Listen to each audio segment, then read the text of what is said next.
The Great Pyramids of Giza have the most mystique around them of all man-made buildings on Earth. These beautiful pyramids are among the biggest in the world, and it is thought that they were constructed between around 2550 and 2490 BC. But despite being so well known in the location of such important archaeological importance, nothing is known about what is contained within these enormous buildings. Scientists continue to disagree on seemingly straightforward issues like precisely how they were constructed and even why. However, some of the secrets of the deceased within are now beginning to be revealed through technology. Will they have anything to say? Let's take a look at the hidden secrets of the Pyramids of Giza.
Prevailing information on the pyramids.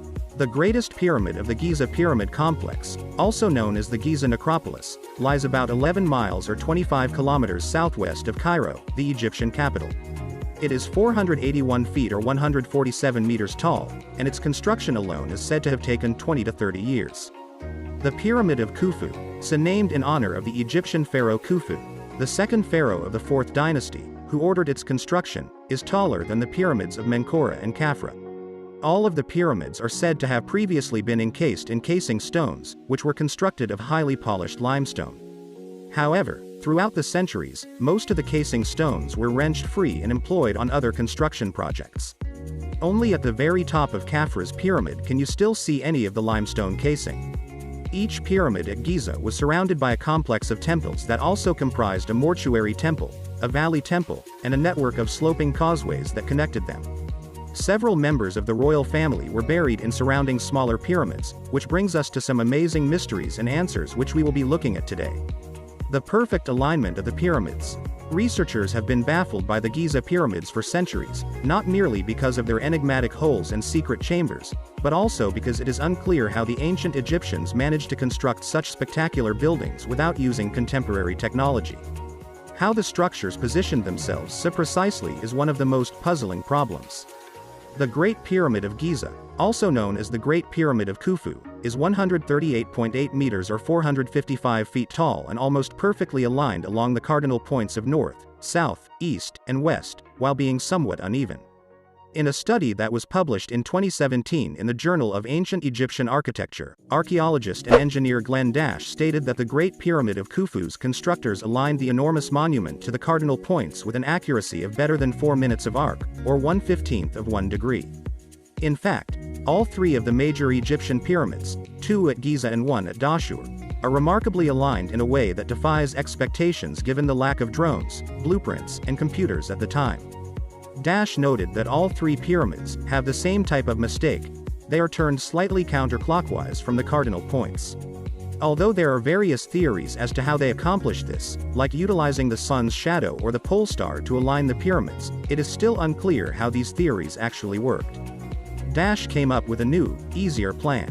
According to his research, the autumnal equinox might have been employed by the Egyptians to attain perfect alignment some 4,500 years ago.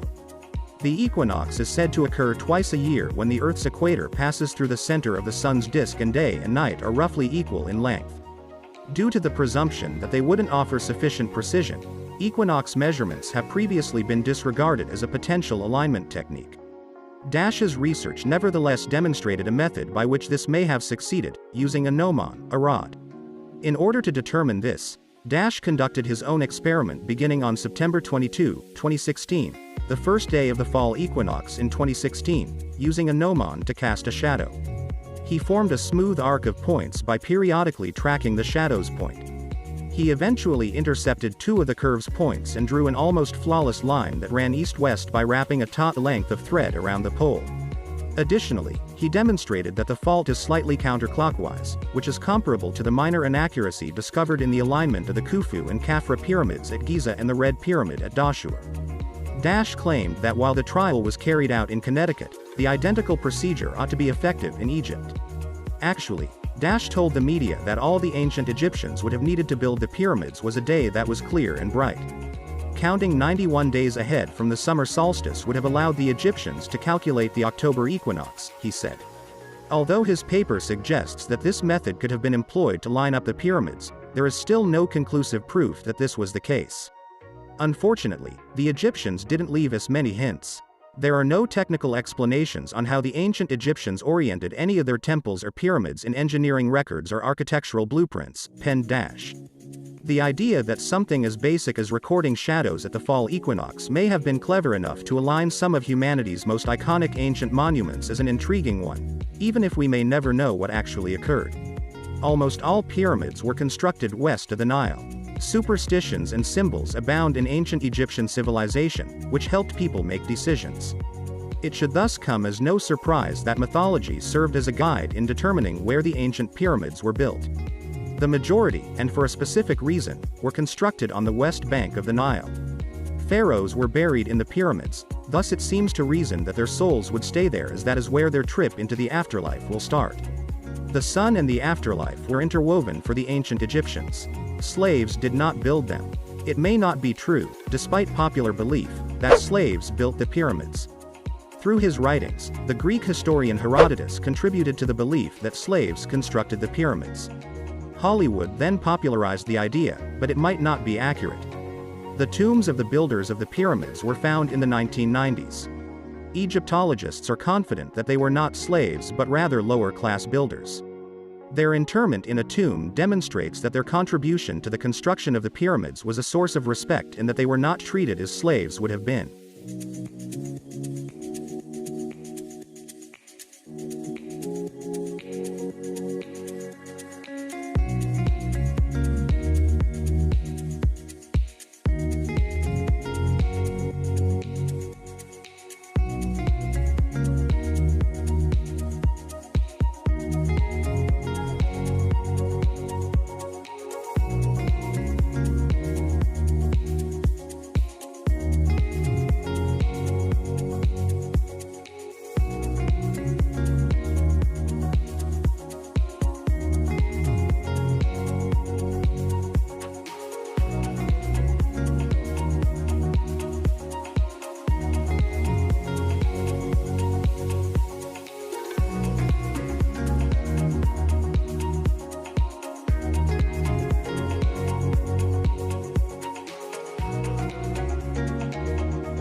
The Great Pyramid is a time teller. Not only is the Great Pyramid of Giza the most well-known of Egypt's pyramids, but it is also the only one of the 7 wonders of the ancient world to still be in existence.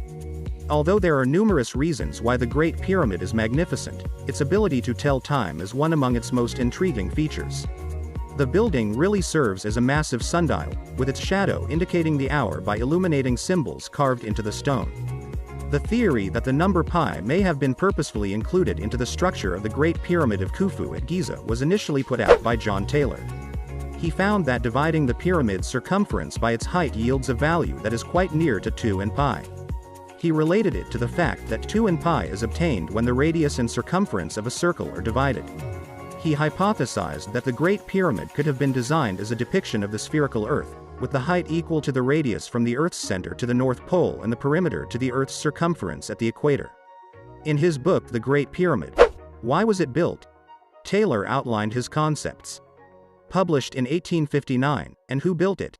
In his book Inheritance in the Great Pyramid, written in 1864, Charles Piazzi Smith, a professor of astronomy at Edinburgh University and Astronomer Royal of Scotland, further advanced and developed these concepts. In more recent years, Books like Secrets of the Great Pyramid by Peter Tompkins discuss the relationship between pi and the Great Pyramid, as well as another relationship involving the number, the well-known golden mean, in great detail, almost seeming to take it for granted that those relationships are actually intentional. It is true that getting a very close approximation to 2 and pi by dividing the perimeter by height of the Great Pyramid is possible. The Great Pyramid's faces have slopes that are comparable to 4, and pi equals 1.273239, for example. This correlation is reliable to 0.04% or greater, depending on the data that one uses. That degree of precision strikes me as being really astonishing, and it's unquestionably the reason Taylor's theory has received so much attention and support. Could a relationship this precise and beautiful just be a coincidence? The main argument I'll make in this essay is that the relationship between pi and the Great Pyramid does not seem particularly remarkable when one considers what is known about ancient Egyptian mathematics, primarily based on the Rhind papyrus. This includes their methods for representing lengths and slopes. The important thing to remember is that the ancient Egyptians' measuring system forced architects to incorporate specific slopes into the building of their pyramids. The pyramid would display the well-known pi connection if the architect chose one of those slopes, which just so happens to be a great approximation to the value 4 and pi.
Difference in appearance. The Giza pyramids now reflect the tawny hues of the Libyan desert that surrounds them.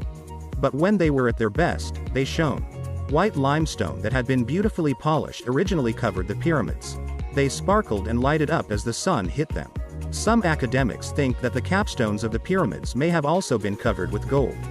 Some stories claim that the stone blocks from those brilliant facades were recycled and used to construct mosques, yet you can still make out the traces of a once snowy cap atop the middle pyramid. And you may view a depiction of the pyramids as they were during their heyday by the Smithsonian. Not the first structures built, the Pyramids of Giza. The Pyramids of Giza were not the first structures to be erected, despite their age. The oldest pyramid in the world is thought to be Saqqara's Step Pyramid of Djoser, which was constructed in 2630 BC. Around 2560 BC, or 70 years after the Pyramid of Djoser, the Great Pyramid of Giza was built. In the Egyptian Old Kingdom, Djoser was either the first or second ruler of the Third Dynasty from 2670 to 2650 BC. He is thought to have governed for 19 years, or 38 years if the 19 years were biannual taxation years. He ruled for a long enough period of time to have his pyramid's majestic design completed during his lifetime. The unique tomb built by Djoser, which dominates the Saqqara landscape, is what makes him most famous. He is referred to in this tomb by his Horus name Netjereket. Djoser is a name that visitors to the New Kingdom gave him thousands of years later. The Step Pyramid of Djoser is amazing in its divergence from earlier construction. Such a massive, expertly crafted stone building has astounding societal ramifications. Construction of such a structure would need far more effort than that of earlier mud-brick monuments. This shows that a new degree of control over resources, both natural and human, was exercised by the state and, consequently, the royal administration. Additionally, from this point forward, Old Kingdom rulers are interred in the north rather than in Abydos. Most Egyptologists credit Imhotep, Djoser's vizier, with designing and building the complex, even though the dynastic Egyptians themselves did not give him that credit. That is a wrap on the secrets of the pyramids.